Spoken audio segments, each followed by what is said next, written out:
Intercept theorem में board is clear to you? Yes, sir. Okay, thank you. 3 parallel lines, ठीक है, L M N, उसको एक transversal इस तरह से कट करता है. सपोज कर लो कि ये आपको P है और इसका डिवीजन मान लो A, इसे B मान लो, इसे C मान लो. सो ये P इस तरह से कट करता है कि AB becomes equal to BC. AB BC equal है. And what you have to prove, you have got another transversal line which is Q.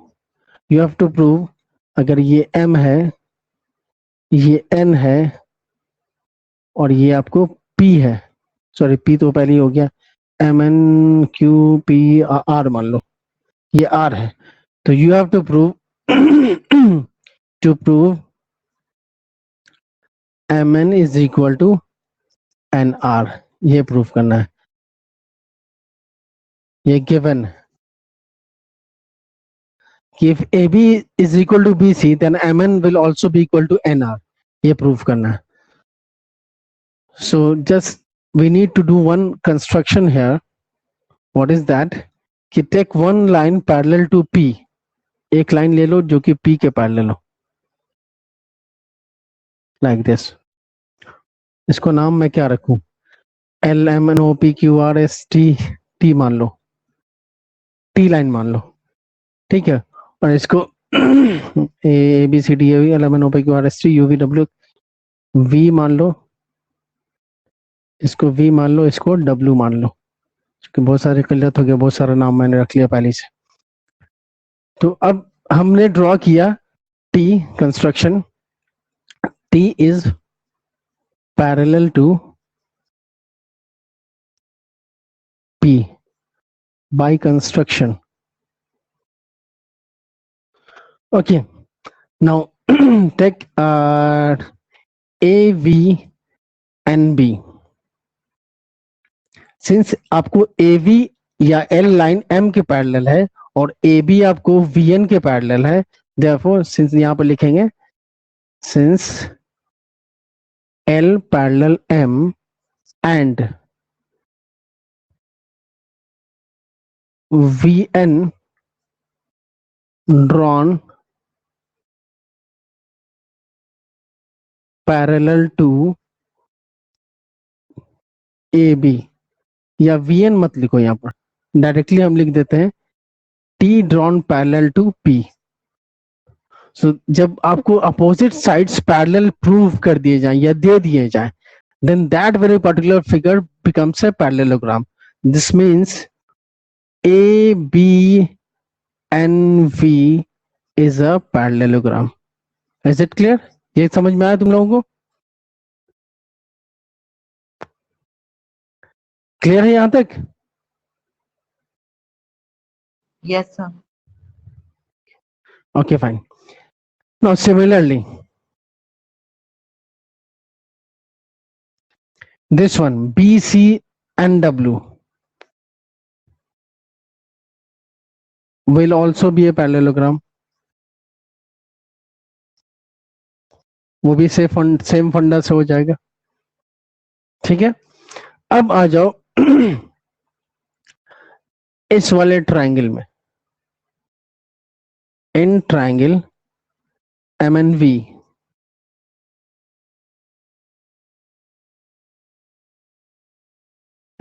MNV and triangle NWR. इस वाले में आपको क्या क्या है? MNV, angle MNV is equal to angle WNR, vertically opposite angle. Okay, now this one MVN, angle MVN is equal to angle NWR, alternate interior angle. Okay, and now this one VN,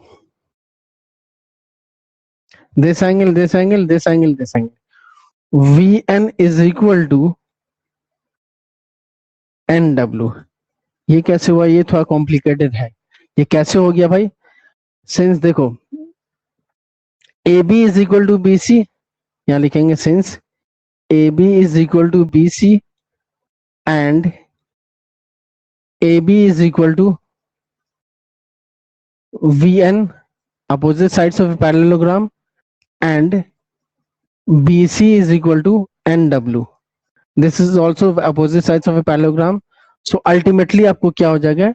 AB is VN is equal to WN. ये clear समझ में आया या नहीं आया? Is it this very line is clear? Yes, sir. ठीक है, very good, very good. So it means triangle MNV congruent to triangle NWR by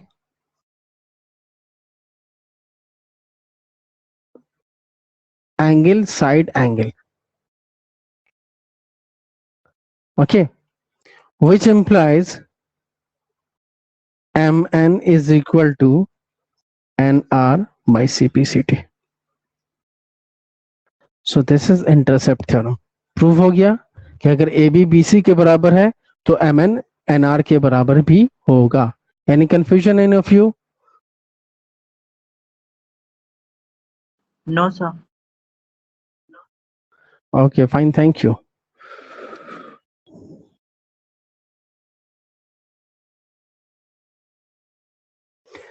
mid point theorem में क्या है? एक ट्रायंगल दिया हुआ आपको, like this one. The line segment joining the midpoints of any two sides of a triangle is parallel to the third side and equal to half of it. ये mid point theorem का theorem क्या है? The line segment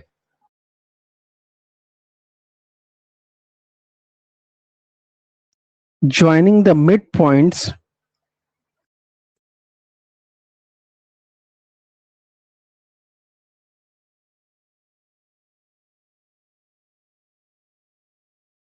of any two sides of a triangle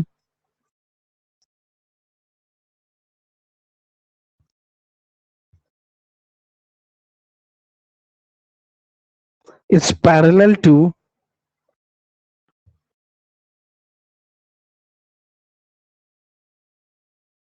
the third side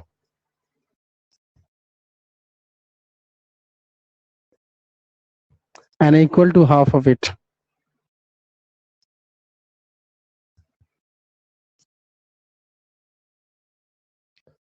मतलब ABC अगर triangle है, ठीक है, और सपोज कर लो D इसका मिड पॉइंट है AB का और E इसका मिड पॉइंट है AC का, तो अगर यहाँ पे हम लाइन ड्रॉ करते हैं तो ये लाइन जो D वो BC के पैरेलल होगा and also D will be half of BC. ये प्रूव करना है. This is to prove. ठीक है, सो लेट्स स्टार्ट. कंस्ट्रक्शन क्या करना है हमें कि हमें एक DE को आगे ले जाना है. DE को इस तरह से आगे ले जाना है कि DB के पैरेलल एक लाइन होगा and that will be named as FC. इसको आगे बढ़ाना है इस तरह से कि DB के एक पैरेलल लाइन खींच दे. इसका नाम रख दीजिए FC. FC parallel DB by construction. ठीक है, अब आ जाओ in triangle DAE. In triangle DAE and triangle DAE and FCE.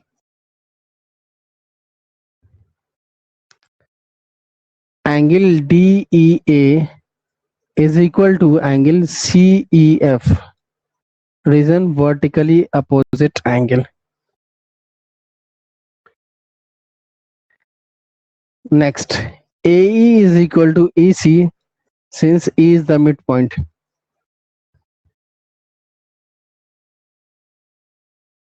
Next, this one, DAE and FCE, ये दोनों लाइन पैरेलल है, तो इस तरह से क्या हो जाएगा, angle DAE will be equal to FCE. Reason, alternate interior angles. अब देखिए क्या क्या हो गया, angle side angle, angle side angle, therefore triangle DAE congruent triangle FCE by angle side angle. अब जब ये हो गया, देन हम क्या कह सकते हैं, FC is equal to AD by CPCT, corresponding part of congruent triangle. FC is equal to AD. ठीक है, और क्या कह सकते हैं, EF is equal to DE, same reason by CPCT. चलो अब देखो कि इस वाले ट्रायंगल में, सॉरी इस वाले फिगर में, DBCF में, तो इस वाले फिगर में देखो, in figure DBCF, in quadrilateral DBCF,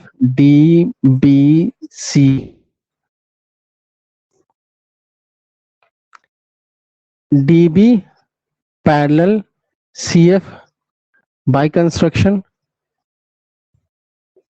Also DB is equal to CF. Reason ये है कि AD is equal to DB है, गिवन है, और AD is equal to FC है, जो जिसको अभी हमने कॉन्ग्रुएंट पे प्रूव किया. तो इस तरह से क्या हो गया, DB आपको CF के इक्वल हो गया. सो अगर सेम लाइन पैरेलल हो और इक्वल हो किसी क्वाड्रिलेटरल में, तो उसे हम क्या कहते हैं, पैरेललोग्राम कहते हैं, which implies DBCF is a parallelogram. ठीक है, अब ये जब पैरेललोग्राम हो गया, इट मींस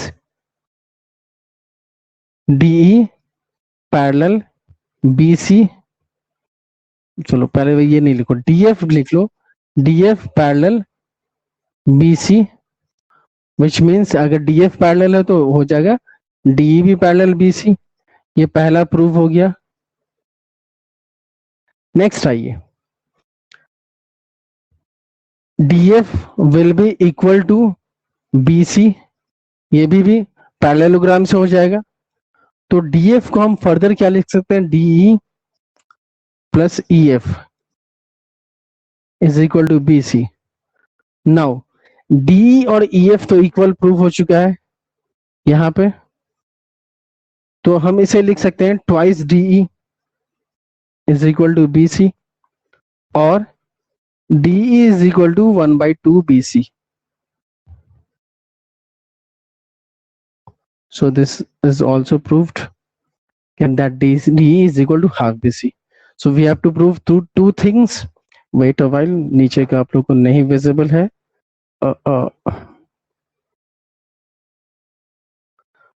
So दो चीजें हमें प्रूव करनी थी.